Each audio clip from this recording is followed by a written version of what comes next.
Hey, this is Nolan from Benchmark, and in today's video I want to answer a question I've gotten from a couple of customers, and that is whether you can map with LiDAR in the rain. Now it seems like a simple question, but I went and did some reading, and then some more reading, and then a lot more reading, and I found out there's no real good answer for surveyors out there. And what I'm going to do in this video is I'm going to explain what LiDAR is, how it works, because that's going to be very important to understand the effect of rain on LiDAR. I'm going to talk about what rain actually does to your LiDAR data, and then I'll talk finally about what you can do to mitigate those effects. So let's get into the video and really start breaking down how LiDAR works here. So what we need to understand for the purposes of today's video is that LiDAR is on its face a very simple principle. We're taking a emission source, so our LiDAR sensor, whether it's a DJI-L3 or a light grip or a SLAM scanner or whatever it may be, it's sending out a single laser pulse, and that pulse is hitting some hard target X distance from our sensor, and then we're measuring the time it takes to leave this sensor to the target and back. So that's going to be the time of flight of our laser. And by measuring that time of flight, we know what the speed of light is. We can determine the distance from the sensor to the target. Now, that seems very, very simple. It's a lot more complicated than that. I'll link to a really good explanation of how the math works and all that kind of thing down below, because there's a bunch of advanced calculus we don't need for this video. But just understand we're measuring the time of flight. Now, when we put objects between us, our sensor and the hard object, that's going to change that time of flight constant.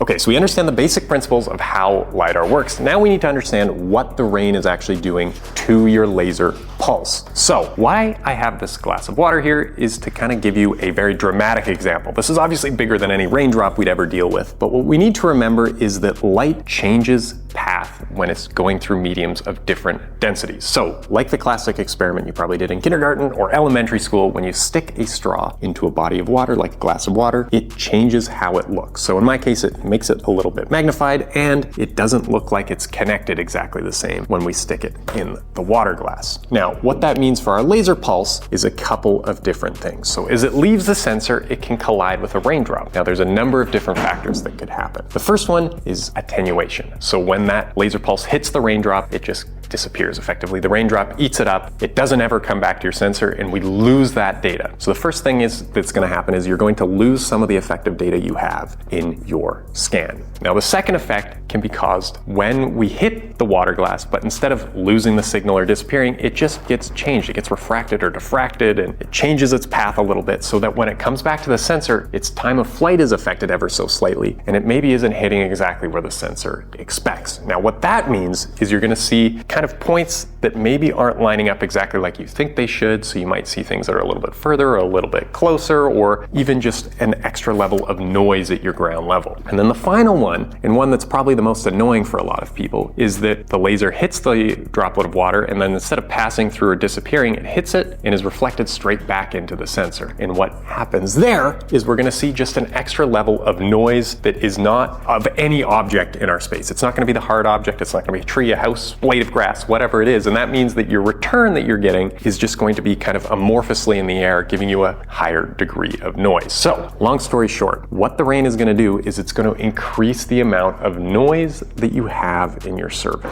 You're going to have points where you don't want them and where you don't expect them. So what can you do to avoid or deal with those effects? So we understand what the rain is doing to our LiDAR data, at least in part. Now we need to see if there's anything we can do to avoid or mitigate these effects to, get the most precise data. So this is where a lot of the reading I did comes into play, and where there's not a lot of actual academic research for surveyors about how this affects their mapping. The first thing we need to consider is that mapping with LiDAR is actually, in the grand scheme of things for widespread survey use, especially with these smaller mobile sensors, is relatively new. So there just hasn't been a ton of time to do this research, but there has been some research for autonomous vehicles, which is a huge segment of the LiDAR market. And what they've shown is that LiDAR still works in the rain, but unsurprisingly, it does not work as well. Now, that effect is a little bit harder to determine because obviously if you're using a vehicle foreign LiDAR sensor, you don't really care about getting millimeter or centimeter level precision. You care more about detecting, hey, my cameraman's ahead of me, let's not run through him, or hey, there's a brick wall coming up, let's apply the brakes. So we're working with much larger tolerances, and we don't care about, oh, there's a bee in front of us, the sensor might pick it up, but unfortunately that bee will no longer be with us. For mapping, it's a trickier question because obviously no rainstorm is the same. The amount of rain is going to change the effect on your scanning data. How intense the rain is, how large the droplets are, is there particulates caught up in those droplets? All of that's going to change how your data is affected. Now, what I have found in my readings and what I would pass on to you as advice if you're going to be potentially doing any mapping in the rain is this. Try not to do it. Like I was talking with my colleague David about this in our readings and what we found. And our best advice to you is take a look at radar plots, see if you have any breaks in the rain coverage that you can fly during. And if you are going to fly, try to fly in the most minimal kind of rain coverage or rain intensity that you can. Because the more intense the rain, the larger the amount of noise you're having. The other thing that you can do, and this is recommended by DJI, is try to only use the first return of the laser pulse. Try to ignore any second, third, fourth, and fifth, as those will be further affected by any kind of rain scattering or backscattering or the refraction that I was talking about earlier. So you can do that. The other thing to keep in mind is, especially if you're using an aerial LiDAR sensor, a lot of these are not like IP68 or 67 rated. They're really only splash and kind of water resistant. I wouldn't say waterproof in any sort of imagination. So it's really not a good idea to get them wet in general. Now, we understand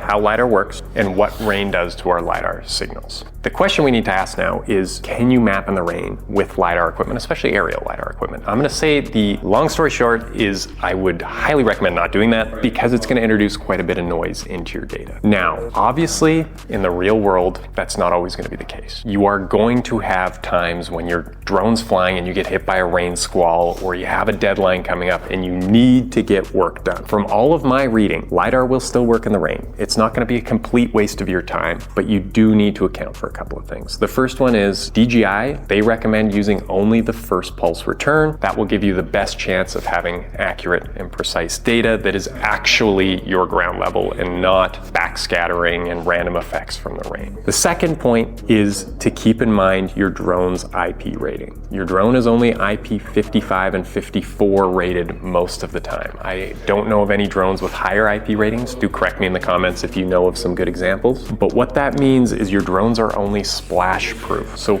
sustained rain, sustained stuff is not going to do good for the sensor or the drone and could damage them in the long run. And my final point is this: if you go do some more research into LiDAR and rain and all of that kind of stuff, what you're going to see is a lot of information about how it affects vehicle-borne LiDAR sensors. Now, for those sensors, what you're going to see is that they're talking about like a large wall or a person and what distance they can detect them at. Now, that's important for those kind of sensors because obviously if I'm driving my car, I'm going towards my cameraman and I'm texting, I'm not paying attention, I don't want to kill him. I want it to stop ahead of him, make sure we don't hit him, or if I'm driving towards a semi or a wall, I want the car to automatically stop. If there's a bee or there's a mosquito in front of my car, I don't want the brakes to be slammed in the highway. That bee will not come home at the end of the day. It does not matter in the grand scheme of things. But for scanning, that is a whole different world because obviously we want to know where that bee is. We want to see that millimeter and centimeter level precision. So what you need to understand is that the data out there is not for surveying. Just keep that in mind when you're doing any reading into this because at the end of the day, this is still a new emerging technology. I'm sure we'll get good research in the coming years. And if you like this video and you want to learn more about LiDAR in surveying, give us a follow and go check out David's video on the SLAM scanner and the M400 and L2.